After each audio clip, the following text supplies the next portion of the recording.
Aujourd'hui, on va parler d'American Express qui semble repartir vers les plus hauts, qui a fait une magnifique ascension, environ 30%, pas loin des 30%, et savoir si c'est le moment d'acheter puisqu'il y a d'excellentes nouvelles et d'excellentes perspectives, si ça peut rechuter ou si c'est plus compliqué que ça. Alors si on commence par regarder les différents ratios, au niveau du chiffre d'affaires, c'est en constante augmentation, c'est magnifique. Alors on a eu une chute en 2020, tout simplement parce que American Express, comparativement à ses deux concurrents qui sont Visa et Mastercard, alors même si c'est pas exactement le même segment, mais globalement on est ici plus sur du premium et plus sur de la fidélisation. Et en 2020, comme tout était à l'arrêt, American Express est celle qui a le plus empathie puisque, alors forcément déjà chez les commerçants ça a été bloqué, mais ça c'est un peu comme Visa Mastercard, mais vous avez aussi des premiums sur les cartes, si vous les utilisez vous gagnez des points ou des facilités d'achat. Et du coup, l'objectif d'American Express est de vous faire dépenser un maximum avec la carte pour avoir des avantages derrière. Donc forcément, si derrière vous êtes confiné chez vous, vous ne pouvez moins dépenser, vous faites moins derrière de bénéfices et c'est moins incitatif forcément que d'habitude plutôt que d'être surclassé. Si on regarde au niveau des revenus nets, et les revenus nets sont en augmentation, on a quelques saccades de temps en temps. Alors en 2008, bon, on peut comprendre pourquoi. Ici, à aller voir pourquoi, en 2017, on a eu une dégradation phénoménale. Il faut aller écouter les conférences call, lire les rapports financiers. Et en 2020, comme on le disait, sans surprise, à cause des confinements. Si on arrive au niveau de la marge nette, on voit effectivement qu'on avait eu une chute drastique, pareil, crise 2008-2009, la crise bancaire. Ici, par contre, à aller voir pourquoi en 2017. Et ici, 2020, on sait également pourquoi. Mais globalement, à part, alors il faut voir pourquoi, si ces crises se répètent souvent. Bon, celle-ci, on sait que on pense que ça ne se répétera pas tout de suite. Mais globalement, on est plutôt entre 13 et 16%. On a même eu un pic à 18% en 2021.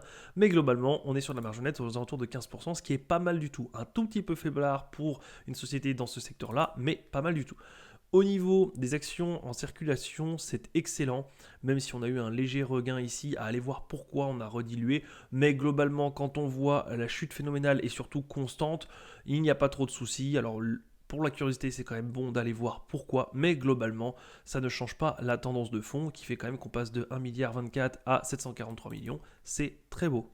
Si on regarde le screener 2, on arrive au niveau des rochers qui est d'environ 27-30%, ce qui est très bon. Pareil, on a souvent des sociétés dans le secteur qui sont aux alentours d'une trentaine ou 25% de rochers. Ici, on est à 30, voire même 33, 35 certaines années. Donc, c'est vraiment pas mal du tout. De toute manière, on le sait, American Express arrive à fidéliser ses clients. C'est une des meilleures pour fidéliser ses clients, surtout ses clients fortunés. Et donc, forcément, il y a beaucoup d'argent à se faire et ils y arrivent très bien. Si on regarde au niveau du free cash flow, le free cash flow est en augmentation. On a aussi des dents de scie, donc à aller voir pourquoi. Le free cash flow, ça peut être parce qu'on achète des concurrents, parce qu'on prend des nouvelles parts de marché, donc on investit. Donc l'objectif est quand même de savoir pourquoi, mais globalement, c'est en augmentation. On passe quand même sur plusieurs années de 7 milliards à presque 20 milliards. Au niveau du price to free cash flow, on est relativement bas, d'habitude on s'échange plutôt un price to free cash flow de 8-9, là on est à 7, on a atteint un plus bas vers les 5 et quelques, 5,70, on n'avait pas vu ça depuis 2015, et oui effectivement, un price to free cash flow de 7 et quelques, c'est vraiment pas mal, surtout pour une société comme celle-ci. Alors pourquoi un price to free cash flow aussi bas? Est-ce qu'il y a un piège? Le mieux est d'aller voir les rapports financiers, écouter les conférences call et voir quels sont les points noirs, les interrogations, et sinon effectivement ça pourrait être une belle opportunité puisque American Express, même si vous n'en avez pas, vous avez déjà entendu parler de cette marque ou aussi de son pouvoir, de son premium, et avoir une société à cette fois les free cash flow, s'il n'y a pas de piège, ça peut être vraiment pas mal du tout. Au niveau du PER, on est un petit peu au-dessus, tout simplement parce que les earnings et le free cash flow ne sont pas les mêmes, mais globalement 17, on est sur un PER un petit peu haut pour des sociétés, on pourrait considérer un peu haut pour des sociétés françaises, mais globalement pour la tech américaine, ça reste normal, c'est voire même un petit peu bas, et on sous-paye certainement la même raison que pour les price to free cash flow, on voit bien qu'on est un tout petit peu plus bas que les concurrents, il faut aller voir pourquoi et comprendre si c'est un sérieux danger ou non. Au niveau de la dette nette, on est en diminution constante. On a des fois un petit peu de dette ici, mais globalement, c'est relativement constant. C'est de la diminution de dette, c'est pas mal du tout. On a 10 milliards de dettes nettes, donc c'est vraiment pas mal, surtout pour une société de cette taille. Au niveau des capitaux propres, sans surprise, en augmentation, 24 milliards de capitaux propres, c'est aussi excellent. Et la capitalisation boursière, sans surprise également, en constante augmentation, avec des hauts et des bas évidemment, mais globalement, ça monte sur le long terme. Si on regarde deux petites choses au niveau des finances, des bénéfices attendus, ici on aurait pour 2023 11,26, ce qui serait cohérent avec la cible qu'elle a mis dans son Q3 2023 dans la présentation. On a une cible entre 11 et 11,40, donc ici 11,26, on est plutôt bon. On voit également que dans les années qui suivent, on progresse, 12,38, 14,26, etc.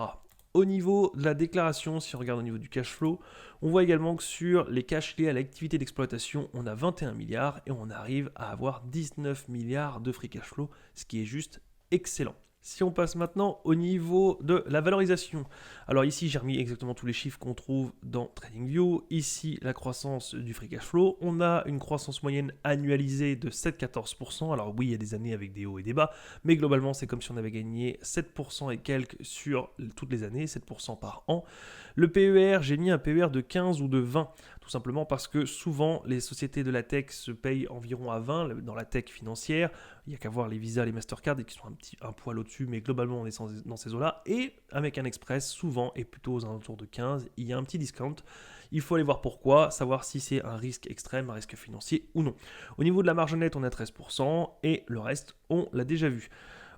Si on regarde maintenant au niveau de la valorisation, globalement on a juste le RN fois le multiple moins la dette, ça nous fait 136, on est à 185 à l'heure actuelle, donc on pourrait considérer qu'on est un peu surévalué, mais globalement ici c'est très empirique, c'est juste pour avoir un RN fois un multiple, et j'enlève la dette, même si techniquement dans le PER il y a déjà la dette, mais globalement on a la dette qui est prise en compte, puisque quand on n'a pas de dette, on ne peut pas couler, techniquement on ne peut pas déposer le bilan, on peut au pire avoir du chiffre d'affaires qui est à zéro, mais sans dette, on ne coule pas. Alors même si on a une année négative, on peut se mettre là à ce moment-là à emprunter, mais globalement, si vous n'avez pas de dette et que vous avez des bâtiments, des entrepôts, etc., vous avez plus de chances de survivre, proche de 99%.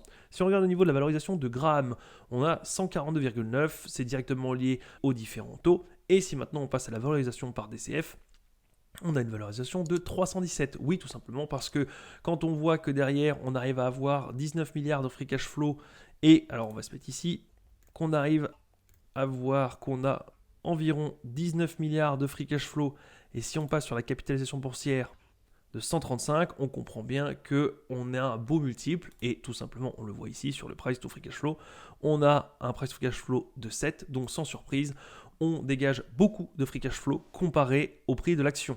Donc quand on le valorise, on a 317. Attention, ce n'est pas pour rien qu'aujourd'hui c'est sous-valorisé. Il peut y avoir quelque chose qui fait peur au marché, il peut aussi y avoir tout simplement une anomalie, et il se pourrait que cette action soit sous-évaluée. Encore une fois, il n'y a pas de recette miracle pour tout savoir. Le mieux est d'aller voir les rapports financiers, écouter les conférences calls, se faire son propre avis, regarder les questions qui sont posées, regarder les réponses de l'équipe dirigeante et voir si vous croyez en l'entreprise, si vous croyez en ses capacités futures, si vous croyez en la profondeur de marché, etc., etc. Pour terminer, je vous mets juste une annonce qui a eu lieu relativement récemment. C'était au dernier trimestre de l'année dernière. On a l'émetteur de cartes de crédit American Express et Crédit Agricole ont annoncé mercredi un partenariat qui permettra aux commerçants clients de la banque française d'encaisser les paiements de détenteurs d'American Express dans un contexte de forte concurrence entre les géants du secteur.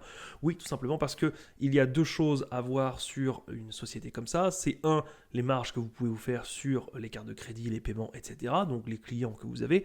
Mais deux, également le réseau, puisque vous pouvez avoir les meilleures marges du monde et offrir plein de bonus à vos clients. Si vous n'êtes disponible que dans une petite région de la France ou dans une petite région des États-Unis, ça ne vaudra pas le coup, les gens n'auront pas de carte bleue, puisque qui a envie d'avoir une carte bleue qui ne marche que dans son patelin et qui ne marche absolument pas dès qu'on fait 50, 100 bornes, voire qu'on change de pays. Donc l'intérêt d'avoir un réseau qui est énormissime, qui est grand, ça permet de fidéliser plus de clients et de pouvoir mettre ça aussi en avant sur les brochures en disant nous sommes présents par exemple dans 20, 30, 50, 100 pays, dans le monde entier, bref, peu importe, c'est toujours une force de frappe, c'est toujours quelque chose qui peut convaincre le client, surtout quand on est situé dans le premium et que les gens n'ont pas de problème pour se déplacer, pour partir en vacances, pour voyager beaucoup. Donc là, on étoffe le réseau, à voir si derrière il y a une profondeur de marché encore qui reste. Est-ce que American Express est déjà dans tous les pays du monde, ou est-ce qu'il reste encore beaucoup de monde à conquérir? Pour ça, sans surprise, encore une fois, je vous invite à aller voir les rapports financiers, écouter les conférences call. Voilà, c'est tout pour aujourd'hui, et moi je vous dis à la prochaine. Salut!